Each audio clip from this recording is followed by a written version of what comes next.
I too like to include my welcome, especially to those couples that are here for the first time. There are some people whom I know are heading off to Costa Rica today. And I presume that some of our other couples have already disappeared somewhere. And there might be some wanting to escape their children now that they've got them full time again. But it's lovely that you're here today. We are looking at marriage and praying together as a couple. It's actually one of the bigger challenges in life. Just think of your own experience.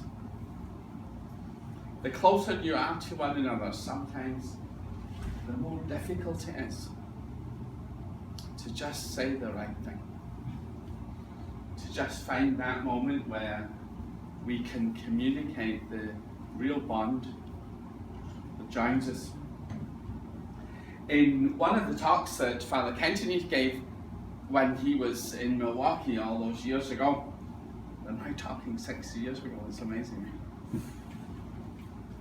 And they were called Monday evening talks, and he always held them for couples.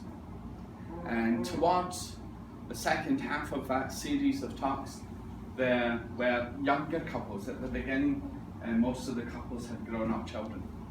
Towards the end, there was lots of younger children. He started to talk about marriage, he started to talk about family, and what it means. And there he said, it is the work of a master to shape marriage in such a manner that we become holy. It's a masterpiece. So each one of you is called to be Rembrandt. No pressure. Now, of course, we'll have all the standard jokes where, well, it's easy to become a saint in marriage. I've been tortured from the first day we said yes. So we become martyrs. But it is interesting, first of all, to see the beauty of this calling, but also to recognize the awesome challenge that it presents to us. It's a masterpiece. It's not something every day. To shape our marriage so that we, as spouses, and our children have the opportunity to be invited to become holy. Marriage is the call to become holy in the world. That's why it's the bigger challenge. We're not hiding behind that big monastery wall, and our prayer life is regulated, and we don't have children who are teething, or someone who's decided today's the day when I'm giving you back my breakfast.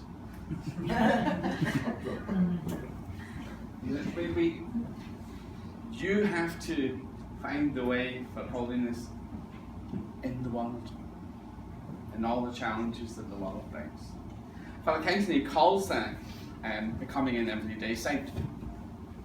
He says, Sundays are fine, you know, Sunday's Sunday and we dress up nice, we go to church, we have time with our families. But what about the rest of the week? What about when there's no masks in family life? Especially, what about when there are real challenges? If there's illness in the family, if we're troubled about one of our children, and their health or the journey that they're taking, and older children. Each thing is part of our everyday life, and then we're talking about making it our journey together. Our journey in marriage is together as a couple. I think probably it's the higher school of sanctity. To really learn the journey of holiness together.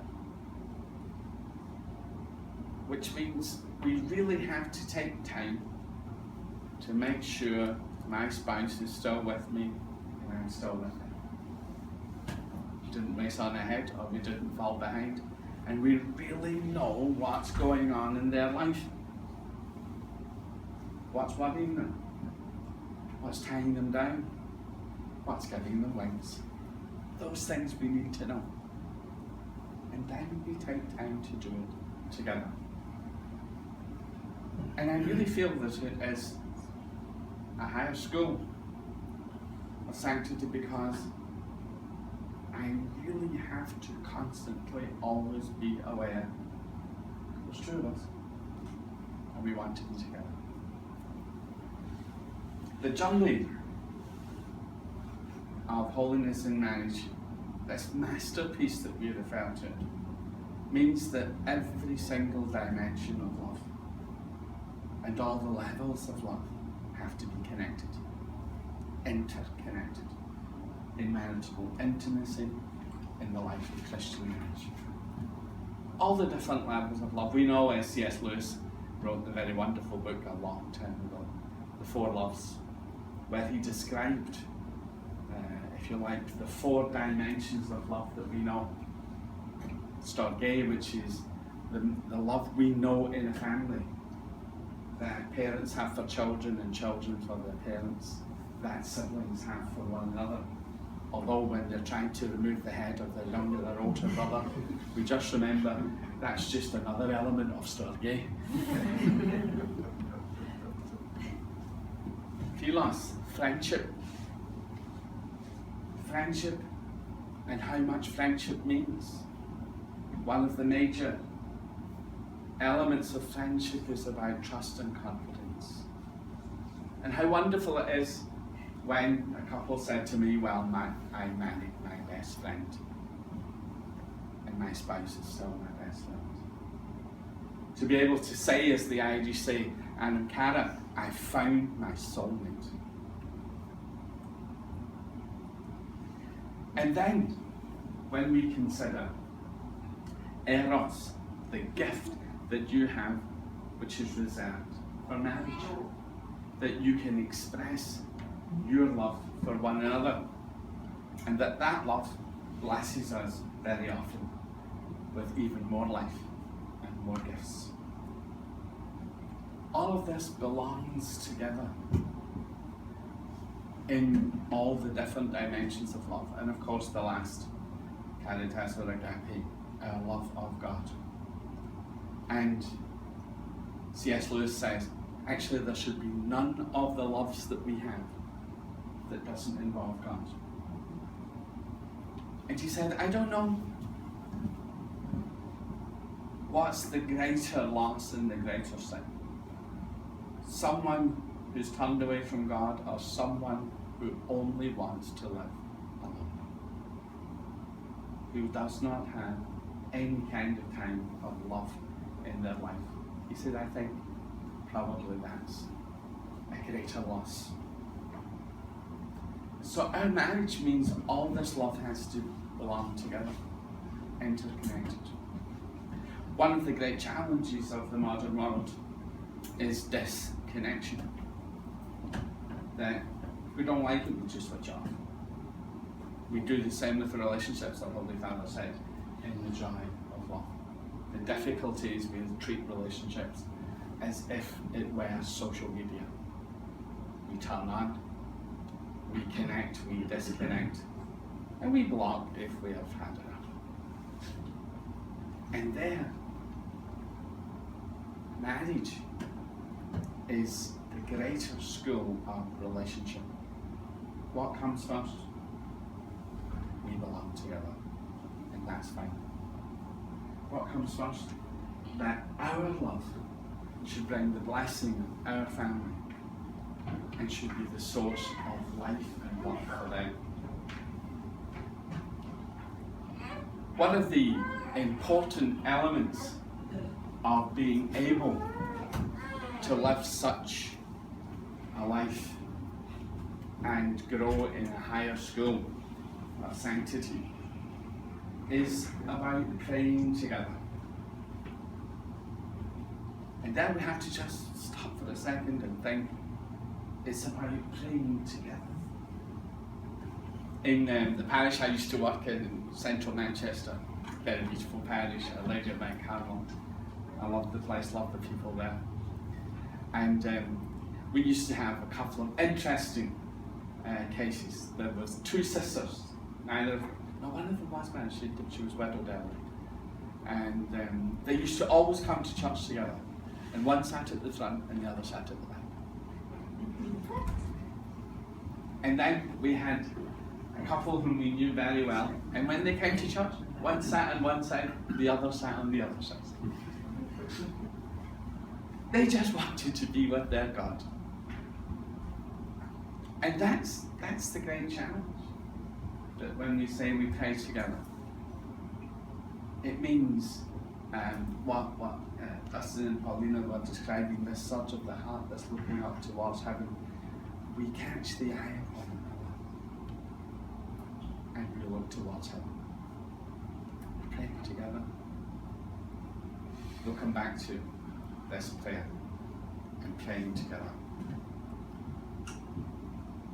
In the Catechism in the Catholic Church, towards the end of the Catechism, they do, in one of the little chapters, a very quick summary of all that's going on about what the Catechism means.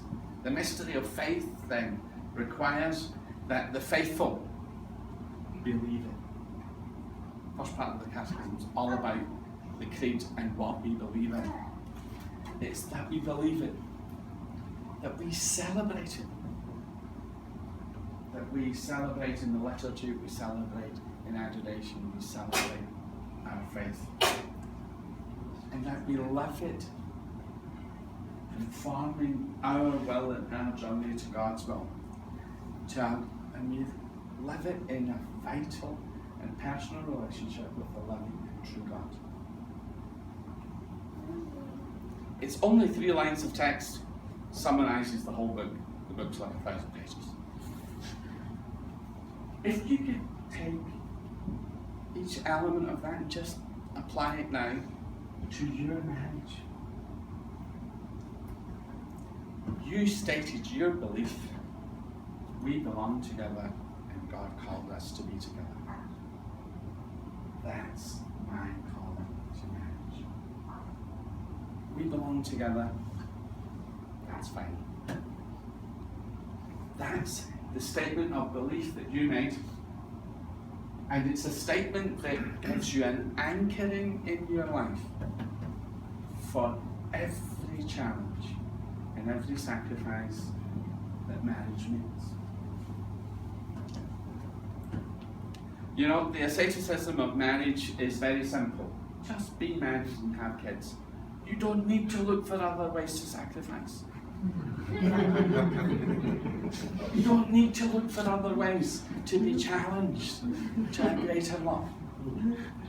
Life brings every challenge every day, and if we respond with an authentic love for my spouse, for my children, and for the God who brought us together, we're on our way. That's what it means. You believe in your vocation, your calling, and that specifically as man and wife, you not only respond to that call, but you set aside for others. That's belief. And that belief is with a personal relationship with a living and true God. Together.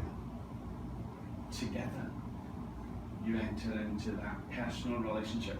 On Wednesday night, I was at a group meeting of families in San Antonio. They're preparing for the Covenant of Love, so they're in year 2 of the curriculum for those who know the program. And it just so happened that the topic was the Rosary and praying the Rosary. And I thought, we're talking about the Covenant of Love, we want to talk about growing in sanctity. Why do we have to do the Rosary? It was beautiful. Because, first of all of them had experience in playing the Rosary. Secondly, which was wonderful, all of them as couples had experiences of praying it together. Sometimes because there was serious stuff going on and they had to pray. But sometimes it's because they were just happy they could be together. And at one point, it was really very nice. They talked about lots of different things, but one of the couples, they said, yeah, well, for us, when we took time to really think about what it means when we pray the rosary, so that it's not just mechanics, you know, because the rosary can be like a Gatling gun. You can shoot down everybody who's near you. Yeah. And if you're in Ireland, the rosary is like Gatling gun gone crazy, because everyone has their own rhythm. They start at different times, they finish at different times, and you still have to get through one rosary. They said, okay, so you get over the mechanics and all that stuff. It's about you and me and God, and that's what we did when we got married. It was you and me and God, and we said we belong together. It's a triangle. And I said, yeah, interesting. When Father Kennedy wrote to the families in Santa Maria in Brazil and about the starting of our family movement, he said, there's a triangle. Husband and wife and God. And where are the children? In the middle. They're in the middle of that triangle, in that sacred space of their intimacy, in which they can get their love and their protection to their children, that they in their turn can grow and be on the journey. Our belief is in our vocation as married couples. And we celebrate it. When we talk together about praying together in marriage, we should remember we are celebrating our faith. We are celebrating our love.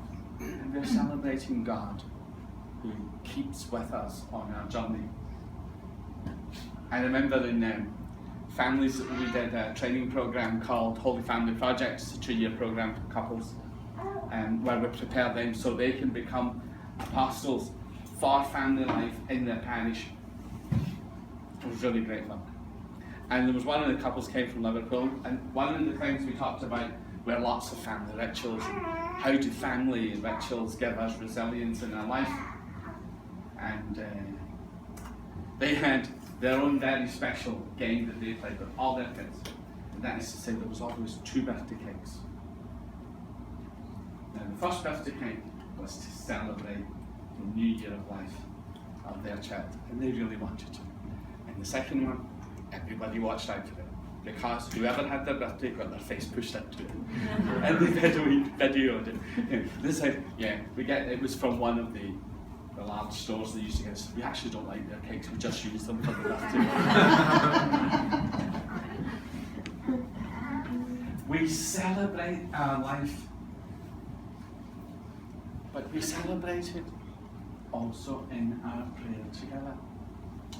And that then becomes for us, if you like, a strengthening and a refocusing on faith and love of God in our life. And we conform our will to God's will. We learn to live our life in this personal and vital relationship with the living God. If we apply that to our marriage, then we see it becomes a whole way of life. And our prayer, if you like, is one of the keys that opens out the road to this journey. I think it's one of the great things that we have this kind of summary of what it means to be married and the significance in terms of our vocation. And one of the ways in which we celebrate and express this relationship is in our prayer. And for married couples, this relationship is deepened through their prayer together as a couple. Okay, I'd like to just take a moment, and if you look at the handout and the inside page, there's a part that says, what is prayer? And there's lots of nice statements there. Dustin and Paulina already brought some. I'd like you just to take a look at that list and just think, what's prayer for me? Paulina was saying for her going to daily mass is what does it for her in terms of her prayer life. And for Dustin, in a time of adoration, how they try and support one another so that possible. We have to find our way, if you like, to catching God's eye to connect. Have a look at each one of those statements and maybe choose two that you think, yeah, that kind of suits me. That, in my prayer life, I think that's important. If I get that right, everything's right. One of the men from the couples meeting I was at in San Antonio, he's a management consultant. And he says, I love my clients, but they're not always easy. He said, but what I find is, he's combined two things. Before he goes out to work in the morning, he does his exercise. And what was it called? Some kind of machine, you know. And he prays his rosary. And he says, and I find if I do my workout and pray my rosary, I'm ready for the day. And one of the moms, she's retired now, and she had a very difficult job. She says, I found if I prayed on the way to work, first of all, I became calmer, no road rage. I didn't mind if someone cut in front of me. But secondly, I was ready for whatever came in the day. Take a look and think, what's good for me? Choose maybe two things. And then, maybe just we'll take a minute or two and you listen to one another and say, how would we describe our prayer life as a couple? And if it's non-existent, don't worry. We can start today. For me, St. Teresa of Lisieux says, prayer is the search of the heart. It is a simple look turned towards Him. It is a cry of recognition of love, embracing both trial and joy. St. John Damascene says, prayer is the raising of one's mind and heart to God. He also says, prayer is requesting good things from God. St. Augustine tells us, when we come to prayer, in prayer we all become beggars before the Lord. Prayer is wasting time with the Master. Prayer is when I become aware of the Lord gazing upon me with love. Prayer is my time to tell my Father my story. And it could be my story of what happened today.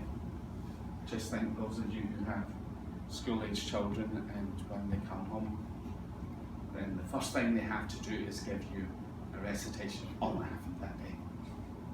And when they're silent, then you know there's something wrong, and you go and find out what's the matter.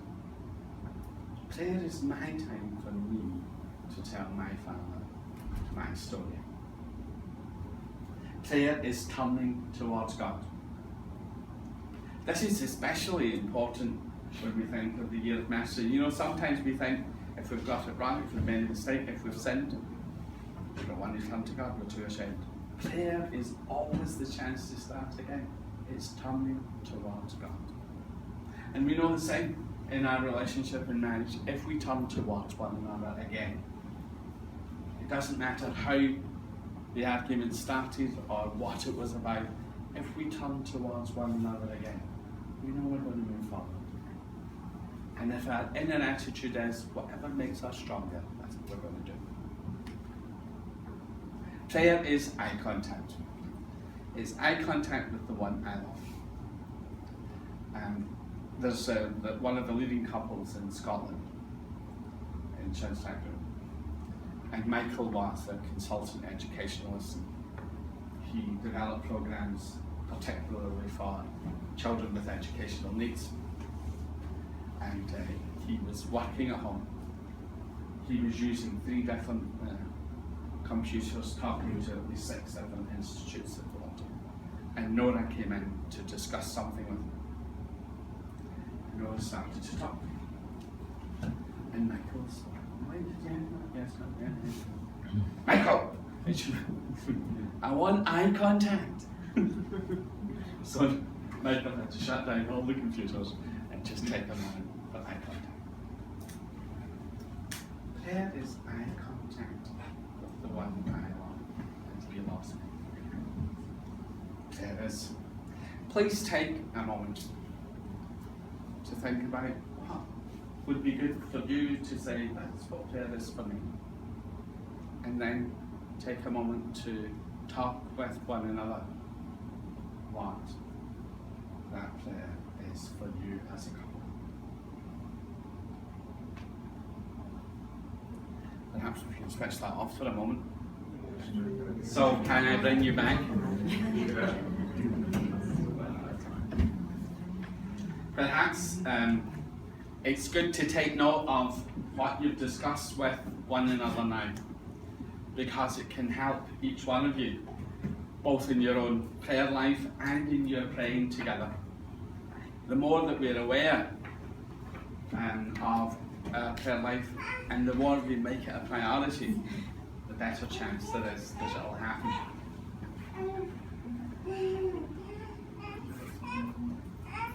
Prayer is many things, but I think for marriage and for a married couple, prayer is a real expression of our covenant of love.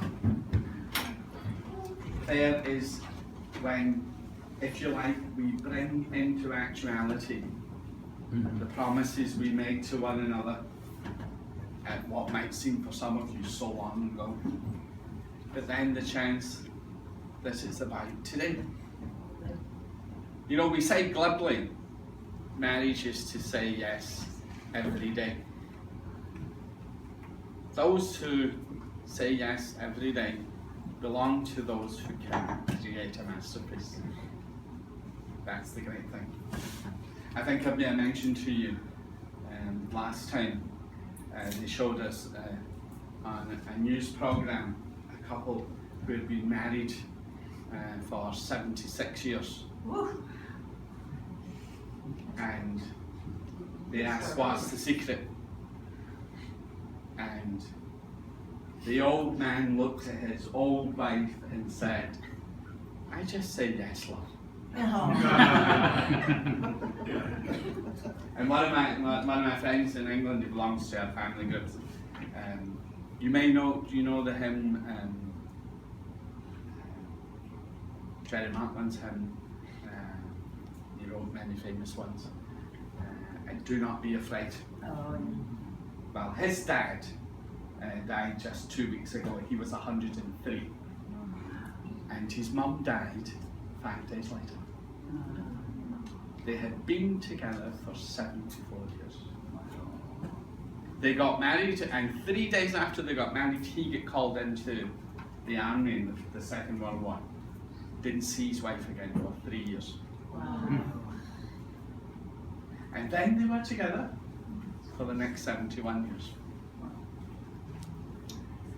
So when we think about our prayer, it's the expression of our covenant of love with one another and our covenant of love with the God of our life. When we think about where prayer becomes significant, why? Where does prayer come from? Then it becomes more obvious why praying together as a couple is a very good thing to do. The Catechism tells us, it says, the Bible tells us prayer, it is from the heart. It's the heart that prays. Apparently over 1,000 times in the Bible it says it's the heart that prays.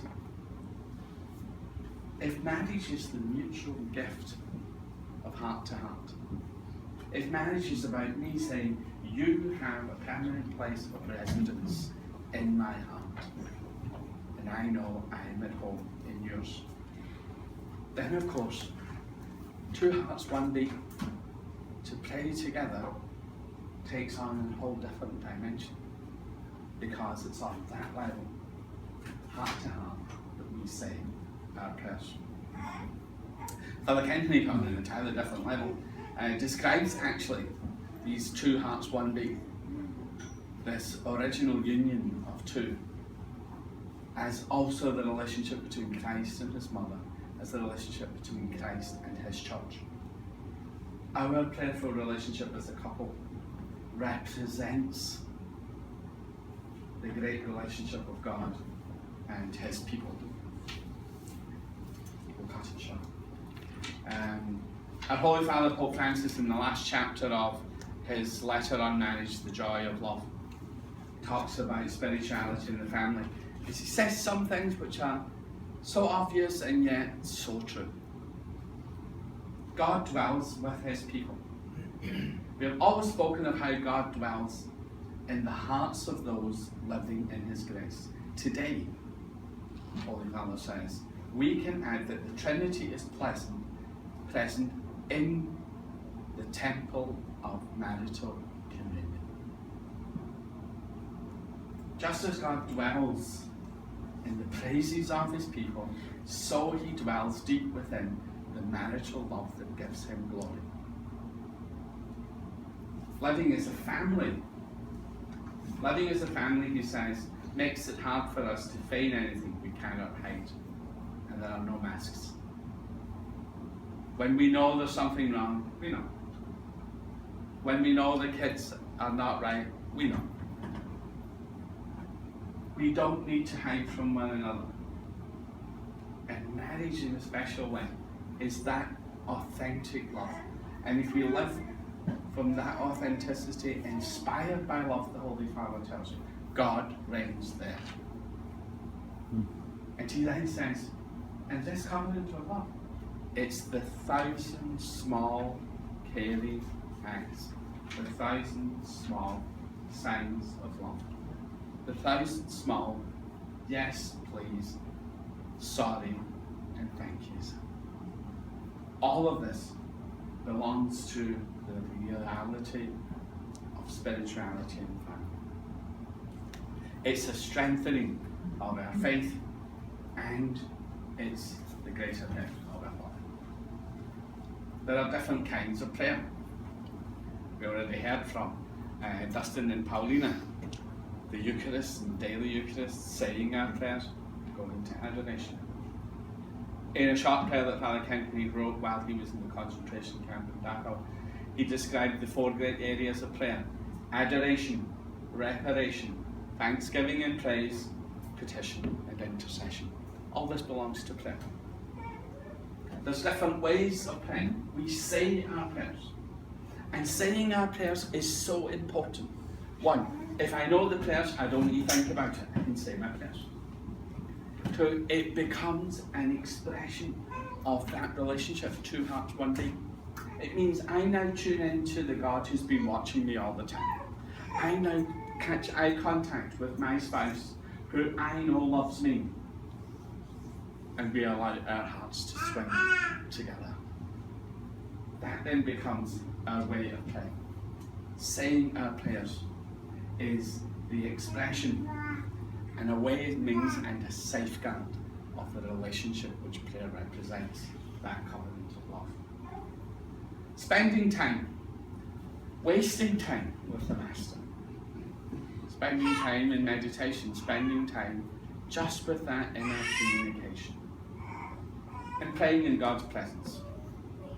Eventually, it becomes a communion. A union of souls becomes a communion of hearts. Praying as a couple has to become intentional. For a couple venturing into prayer together on a planned and regular basis is a journey into second intimacy, in which each of the couple then becomes vulnerable again to one another. It becomes a growth and enrichment not only of their prayer but also of their life together in marriage. Prayer has to be intentional. It has to be planned and become a real priority. That we look and say, this is a first priority, that we plan it in our lives together. Our home shrine can become the centre of where we pray. The place where we can just allow ourselves to come to rest and be in God's presence. So for prayer, it's always good, if it's going to be intentional, we have a time. It should be realistic. Of course, with children, everything cannot be planned. Even if I plan when our prayer time is, if someone decides they're having a bad dream, there's nothing we can do about it. We have to attend to that first. Children are the rate determining step. I remember one of my friends telling me, I visited him when I came back from Australia for the first time, and by that time he had 3 children under school age. And he said, I'm going to be tired for the next 25 years. But my children keep me sane. He made decisions in what he did and where he did his business according to the better good of his family. That became the guideline. So prayer, for us then, we should have a time and a place. And it's good if we decide on what we're going to pray. That we don't kind of start and think, oh well, let's get the book out and let's consult the handbooks. Sometimes it's easy to say a simple prayer we know. Sometimes it really is the opportunity just to express, this is my intention for today. This is my prayer for today. This is my need for today. This is the one I want to entrust into your Immaculate Heart today. All those things become important. Sometimes it really is important that we just have a regular thing that we do. Like Liz and Katie, they were saying they pray the rosary together. First of all, we know what we're doing, we don't need to think about it. Secondly, if you like, it gives us a vehicle. Because when we pray, we become so close together, that union that we know is a union of our hearts and our union in marriage.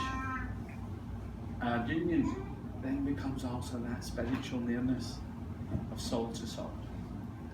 And therefore there's a kind of delicacy of that approach to one another. And to have a kind of framework for our prayer makes that vehicle easier. It's easier if I know we'll come together, we'll say the Our Father, and then we go. There's Austrian families whom I know, and at the end of each thing, before they go to bed,